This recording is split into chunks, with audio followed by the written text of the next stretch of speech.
So let us go across to the other side, Jesus says to his disciples, meaning get in the boat. We're going to leave the safe side of the Sea of Galilee where everyone is Jewish, and we're going to get in the boat and we're going to go across to the other side of the Sea of Galilee into Gentile territory.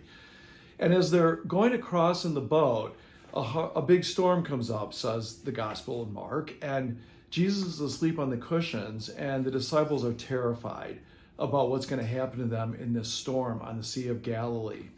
That story actually makes me wonder if the real storm for those disciples isn't what's going on inside them, that they are terrified to be entering Gentile territory where they have been told their entire life they don't belong. Can't go there, can't eat with a Gentile, can't touch a Gentile, can't even look at a Gentile, frankly, without breaking some religious rules about being Jewish. Jesus didn't care. Jesus was here to bring the message of God's love for all people, of both Jew and Gentile. Paul would say male and female, right? We know that story. I'm here for the world, not just for one group. And those disciples are terrified, as though a storm has come up. And Jesus is not afraid. In fact, I think Jesus could actually be lying on that cushion listening to the disciples, wondering how they're going to respond to this direction of going into Gentile territory. What about you? What do you feel like when you're in territory you feel like you don't belong? Or even what about the Gentile coming into Jewish territory where that Gentile doesn't belong? And yet Jesus is the one who is telling us to get in our boats and go into territories where we don't belong.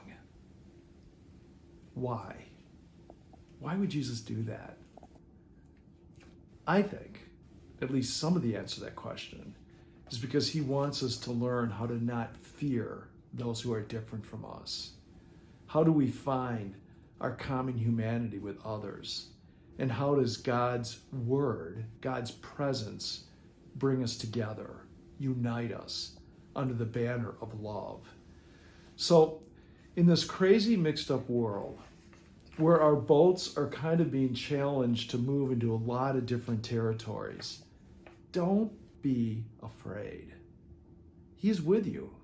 Whether he's sleeping, whether he's listening, whether he's watching, whether he's directing, whether he's encouraging, whether he's leading, Jesus is taking us to those places that we are most afraid to go. And the promise is, I will be with you always, even when you're with strangers, even when you're the outsider, I'm with you. And with me, you have nothing to fear. The storms in your heart and your lives will calm down. Trust me. See you Sunday.